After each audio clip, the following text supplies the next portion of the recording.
When I was in high school, I would spend 1 month every summer at a summer camp held out in the woods. I had been going there for many years and was close friends with some of the people that went there. People would come to the camp from hours away, and I would usually have to wait a whole year until I could see my camp friends again. Eventually, senior year rolled around and my parents dropped me off for my very last summer camp. Because we were the oldest people there and it was our last year, some of my friends and I felt like pushing the rules a little bit. My camp was pretty strict, and there was a set schedule we were supposed to follow. We would spend our days hiking, kayaking, swimming, and learning survival skills. Of course, we would have free time here and there when we would just hang out, read, or relax, or maybe play a game of capture the flag. We weren't allowed to bring our cell phones to camp, so most of our entertainment came from doing activities outside. At 10 p.m., it was lights out, and we were all expected to be in our cabins until morning. This was probably the most serious rule we had to follow. If you were caught sneaking out by a camp counselor, you were sent home immediately and could not come back the next year. There were always a couple of kids that would try it each summer. Usually it was a guy and girl sneaking out to hook up. They were always caught. But this was my last year at the camp, and we only had about a week left. My friends and I were planning some sort of secret party to celebrate the fact that we were seniors and the fact that we would all soon be going our separate ways for college. A couple of the guys suggested a midnight pool party. The pool was located far enough away from the main cabin, which was the counselor's cabin, that once we got there, we could make all the noise we wanted without being overheard. Usually, I was a rule follower and barely ever got in trouble. So I was a little worried about this whole idea, but I didn't want to miss out on the fun or look like a loser, so I told everyone I was down.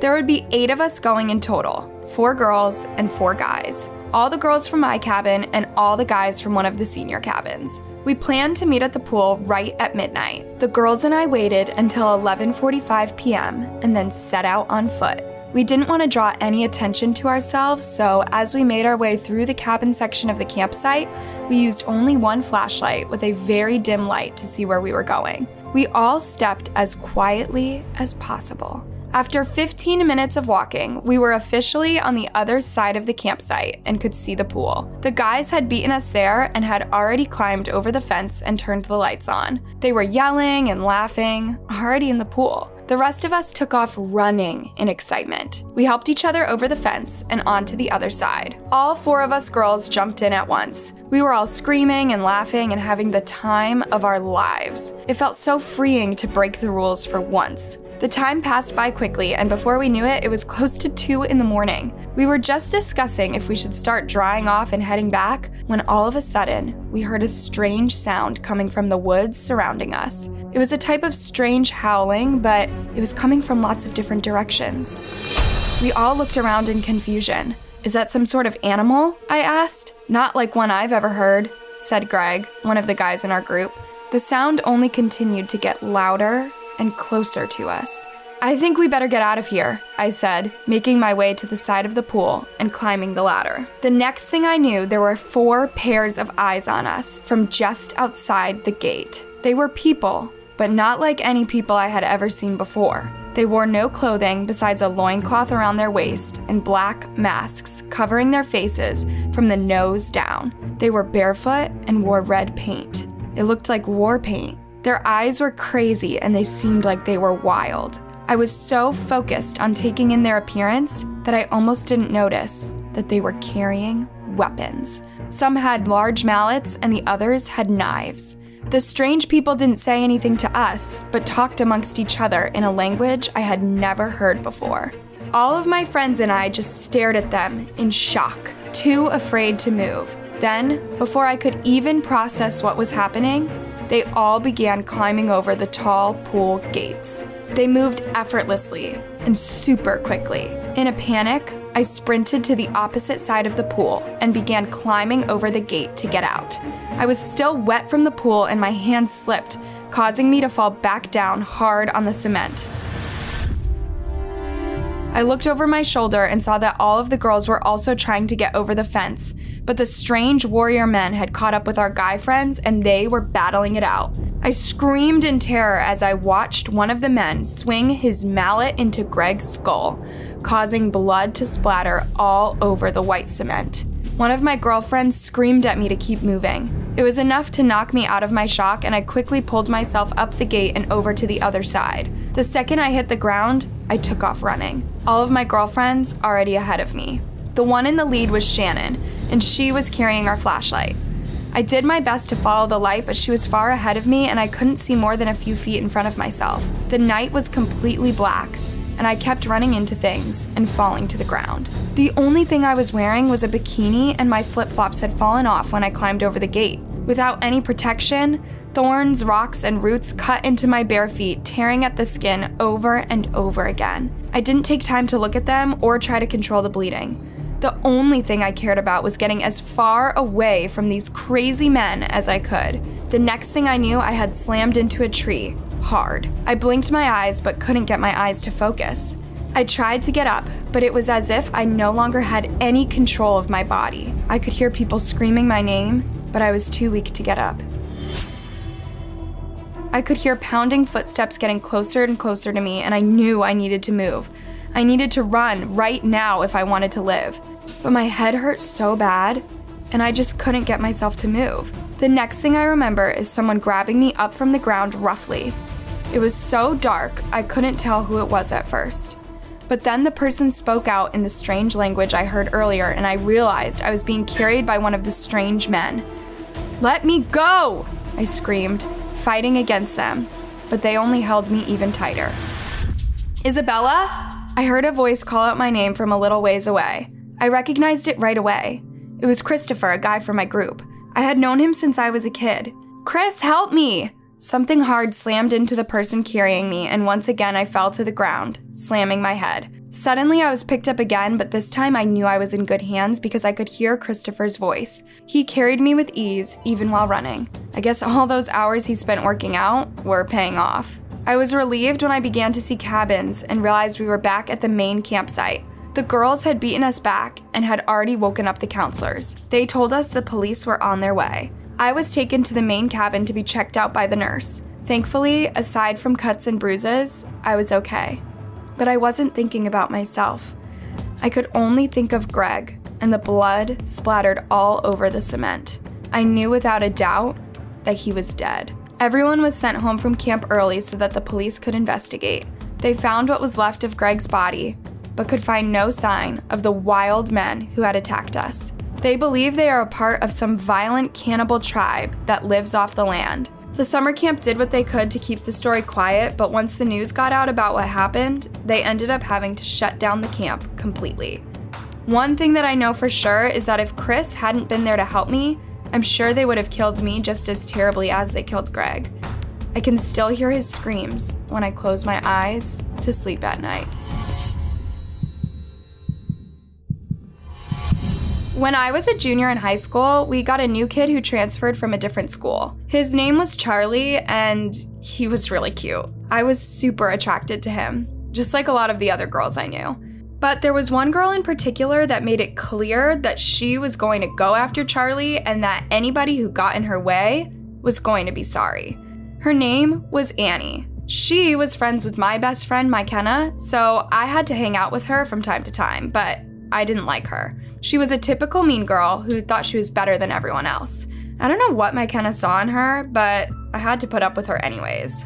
Every day at lunch, I had to listen to Annie go on and on and on about Charlie and how she wanted to come up with a creative idea to ask him out. She seemed to have no doubt that he would like her back. I ended up keeping my crush to myself. I was going to shoot my shot with Charlie and just see what happened. Sure enough, we ended up getting paired up for a project in history class. We had to do a PowerPoint presentation on the Civil War. I asked him to meet me at a local coffee shop after school so we could work on it together, and he agreed. He ended up being just as nice as he was attractive, and we hit it off immediately. The next day, he asked me to go out on a date with him that Friday. Things kept progressing, and before long, we were a couple. I'll never forget the moment we walked into the school cafeteria for the first time, hand in hand. Annie was sending me a death glare, which I ignored as I sat down at our usual table.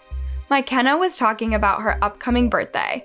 She was planning a pool party at her house. Her parents had a lot of money and they had a big pool complete with a slide. All of our friends were invited, including Annie.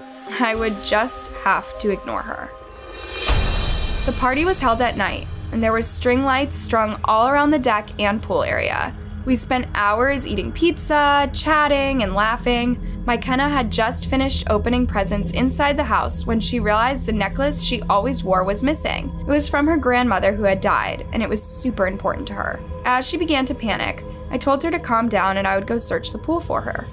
It was pretty dark at this point, so I knew this wouldn't be easy. I walked around the edge of the pool a few times before I finally spotted it sparkling in the deep end. I jumped in and swam towards it. Once I popped back up to the surface, but before my head could get over the water, something hard pressed down on me so I couldn't get up. I fought against it, but it was stronger than me. I was swallowing water and my lungs were burning. The more time that passed, the weaker I got. I knew I was slowly drowning. Finally, just as I was sure I was about to die, the force went away and I was able to get some air. I was choking and spitting up water as I pulled myself out of the pool. I could hear McKenna screaming. "Why the heck would you do that? What were you thinking?" Once I blinked the water away, I saw Annie crouched on the side of the pool and realized that she held me down in the water so I would drown. She had a look of pure hatred on her face. McKenna ended up sending Annie home. Thankfully, the whole incident was caught on McKenna's family security camera and handed over to the police. The next day, Annie's parents pulled her out of school, and we never saw her again. If McKenna hadn't stopped her in time, I'm sure she would have killed me and probably gotten away with it. Everyone would have thought it was a total accident. During summers in college, my friend Nicole and I used to sneak into her neighborhood pool at night after hours. There weren't any security cameras, and we could always get away with it as long as we didn't make too much noise. On one particular night, I hoisted Nicole up in the air so she could reach over the gate and undo the latch. We had been there for about 20 minutes just swimming and chatting when, all of a sudden, I realized that a man was sitting in one of the chairs at the end of the pool opposite us. He was alone and staring directly at us. I gestured to Nicole to look at him. We stared at each other silently, super creeped out. "We should leave. I have a bad feeling about him."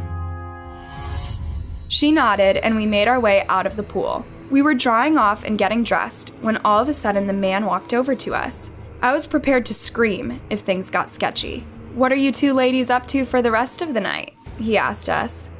We're probably just going to go back home." The man said he was having a party at one of the houses nearby and that we should come. We told him thanks, but no, we had to get back. He didn't want to take no for an answer and kept pressuring us to come. The more times we said no, the angrier he got. Finally, I grabbed Nicole's hand and began pulling her to the door. We were walking quickly and in the direction of her house when all of a sudden, the man jumped in front of us, grabbed Nicole, and held a long bladed knife by her neck. "You'll both come with me or I'll slaughter your little friend right on the street," the man hissed at me. Nicole and I were both crying and hyperventilating. "Fine, we'll come with you," I told him. He told us that if either of us made a noise, he would kill us both. We walked along the dark, empty streets, his hand on both of our shoulders, pulling us along. We finally came to a small house in the back of the neighborhood. Something in my gut told me that if we went into that house, we would never come out alive. I had to think of something to do, quickly. That's when I remembered the pepper spray my dad made me get before I left for college. It was in my bag. As quietly as possible, I slipped my hand into my bag and pulled it out. In one quick motion, I sprayed the man right in the face. He screamed and jumped back, giving Nicole and I a chance to run. We ran all the way home and called 911. The police searched the neighborhood, but couldn't find him. The house he had taken us to was vacant. I can barely sleep at night, knowing he could come for me at any time. If you liked this video, check out our other new video on Anna Horror. 3 horrifying, true internet predator stories. It's guaranteed to send a shiver down your spine. Sleep tight. If you like my narrations, or the music that I compose for these videos, make sure to like and subscribe, and leave a comment letting me know what you'd like to see in future videos. With that said, enjoy the story. I'm a hazmat cleaner in a very specific niche. Basically, I clean hoarder houses, as well as family homes after traumatic deaths. It's a necessary job. First, imagine the worst thing that could possibly happen to you, like being the parent of a teenager who just shot herself, or a survivor of a murder-suicide. Then imagine going home after the reports are filed and the detectives are done and having to scrub your loved one's dried brains off the wall. And that's where I come in. It's surprisingly easy to acclimate to corpses and gore. Depending on the situation, bloodstains can be hard to deal with, only because they're always in context. The spatter on the children's SpongeBob quilt, the smears across the cheerfully rustic kitchen, the violent spray over family portraits, the stark evidence of violence over the normal trappings of a family home can be disturbing. But even that gets easier over time. The harder part is the smell. Sweet and almost gooey, with undertones of vomit and fetid swamp, sweat and unwashed skin. The stench strengthens and weakens seemingly on a whim. Sometimes I swear it moves, drifting across a room or directly overhead, or lunging forward to swallow me. But the rest really doesn't bug me anymore. Even mattresses dripping with decomposition juice just get unremarkable after a while. Now, a couple days ago, I was assigned to a suicide house. The victim is a middle-aged lady with hoarding issues. She lived alone. Her much older brother lived in a nursing home. She called him like clockwork once a week. Suddenly, she stopped calling. 4 weeks passed, and he was frantic. He has dementia and other issues. His sister was his only family, the only other person and the parish priest who ever came to visit, so he felt her absence keenly. By the time his caretakers finally called in a welfare check, his sister had been dead for at least 3 weeks. It was pretty ghastly, as advanced decomposition tends to be. The only thing I can say is that at least it's been a cold spring out here. Low temperatures alleviate the stench somewhat. The house is a neat, narrow little 2-story with a slightly overgrown yard and a tiny grove of apple trees out back. It's nothing out of the ordinary. Inside was another story. It's hard to describe bad hoarder situations. Entire rooms are overwhelmed with literal mountains of trash, clothes and stuffed animals, books and papers, cheap gas station figurines, cat litter, dead animals and electronics. The list is endless. And somehow, it all looks the same. Just a morass of garbage and forgotten belongings steadily claiming the house from its human occupant. This lady was no different. Treacherous slopes made from old newspapers and books filled every corner. Christmas trees, stuffed animals, dishes, garbage, pillows, and so much more filled out the rest. Claustrophobic, filthy, and foul-smelling. As cleaners, we typically just throw everything away. The filth and biohazard issues make donation impossible. If we find something valuable, jewelry, antiques, and so on, we set it aside for the estate. For the most part, though, these belongings are worth less than the trash bags we put them in. Again, this lady was no different. It took 2 days to clear a path to the back of the house and 3 days to actually empty the rooms. It took a full day to clean the stairs, which, for some reason, were literally coated with dried vegetation and what looked like a metric ton of table salt, according to the real estate information, which we always dredge up before entering a home. The second level had 2 bedrooms and an office. And this is where things suddenly got weird. Bedrooms were immaculately clean, which was impossible. The entire stairwell had been packed floor to ceiling with garbage. There was no way this lady had been able to clean up here. Even if she'd been climbing through a window every day, the entire situation defied hoarder behavior. Ignoring a sudden case of the creeps, I inspect each bedroom, while thoroughly permeated with the stench of the lady's recently removed corpse. They were utterly spotless. The paint on the wall even glistened.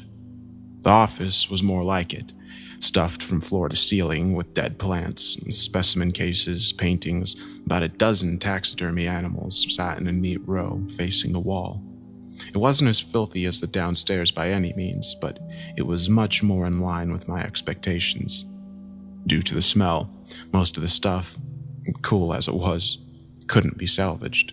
There's just no reliable way to get 3 weeks of steadily worsening corpse stench out of the household belongings. Even so, I took a good look at most of it. I'm an amateur zoologist. Thought I was going to be Steve Irwin when I grew up. Majored in biology and everything. So, this is where it all gets awfully strange. First, the specimen cases. These are all the small glass displays, usually around 12 by 12, that people usually pin dead bugs and blossoms in, like butterflies and beetles. Now, these things were definitely bugs, but they weren't normal. For example, one was a coppery caterpillar with a flat, almost humanoid face, pinkish skin, wrinkles, eyelids sinking down to empty sockets and everything. Another was an arachnid with a bluish, crab-like body and a single desiccated eye peering out from the thorax. Yet another looked underdeveloped, almost fetal. It had wrinkled, sage-colored flesh and long ears that reminded me of a basset hound. At this point, I was pretty sure I'd stumbled on some eccentric lady's collection of gag gifts. The taxidermy animals made the joke theory a lot harder to believe. The first one I saw was this tiny, slow-eyed thing with beautiful features corrupted by unnatural proportions. The second was basically a giant, lacquered anemone, with what must have been 1,000 rotted rim holes boring through the tentacles. The worst looked like a person, with a frozen, open-mouthed smile that spread from its ears to 5 glassy eyes arcing over the upper lip. By this point, I felt paranoid, even frightened. This wasn't right. None of this was right. A typical hoarder's house on the first floor, blocked off from a pristine second floor. And what were these things? Sophisticated fakes? Somebody's forgotten art installation? But how did these things get up here? And how were they all so clean? Because I was no longer sure if these items qualified as garbage, I carefully sorted and stacked everything. Then I got started on the walls. Paintings cluttered every inch, literally fitting together like puzzle pieces. Most of them were less remarkable. They're cool-looking, lots of surreal landscapes and stylized creatures, which are catnip to my fantasy-loving self, but one painting in particular trapped my attention and wouldn't let it go. It was about 7 feet tall, maybe 3 feet wide. It dominated the room, rendered in 100 shades of green and black and gray. It depicted a misty, primeval forest drenched in moonlight. Luminescent flowers sprouted along upraised tangles of tree roots. A tall, forbidding figure peered through the trees, half cloaked in soft darkness. No features, but the suggestion of strength was clear in its broad shoulders and long, sinewy limbs. A curtain of hair reflected the moonlight. I couldn't discern the color. The shadows were too deep, the lines and hues of the figure too indistinct to even begin to guess. After a few minutes, I realized all the hair on my arms was standing on edge. With a huge, cathartic shudder, I spun around and pretended to survey the room, or rather, pretended I wasn't afraid. As I stood there, trying to mentally reset, a draft swept the room, wet, cool, and almost inviting. And after the endless odor of human rot, beautifully sweet. Trying to remember when I'd opened the window, I turned. For a long, mesmerizing minute, I couldn't understand what I was seeing. That enormous painting had come to life. Tendrils of strange leaves swayed in that chilly, fresh wind. Glowing flowers bobbed, flattening slightly against the roots as the wind buffeted them. Somewhere deep in that unearthly landscape, a high, atonal song sounded, wordless and open-throated. I imagined it echoing off icy peaks and down below in low, swampy valleys. It made me think of forests and mountains, wild rivers and endless plains. The only thing I couldn't picture was the creature singing the song. The figure stood silently. Only its hair moved, rippling in the wind like a banner. Then it took a long, sure-footed step forward. Moonlight glanced off its face, illuminating an impossible, sharp cheekbone and a dark, cavernous eye. I bolted, I tripped down the stairs, falling flat on my face at the landing, then scraped up and ran out of the house. I don't even think I locked the door. I know I shouldn't go back. I don't know what that thing in the painting is. Honestly, I'm not even convinced it's real. But the thing is, I want to go back. Not because I'm fearless, far from it, but because I want to know more. I'm not the only one, am I? I mean, how do you look at this stuff and not ask what, why, or how? How do you not want to cross the threshold into that painting and see what's there? I don't know. Part of me definitely wants to call in sick for the next month. Part of me wants to go back. Maybe even tonight. Like I said, I don't think I locked the door. I won't necessarily go upstairs or anything. I'd just be making sure the place is secure. Before I go, if I go at all, has anyone encountered something like this? Do any of those taxidermy creatures ring a bell?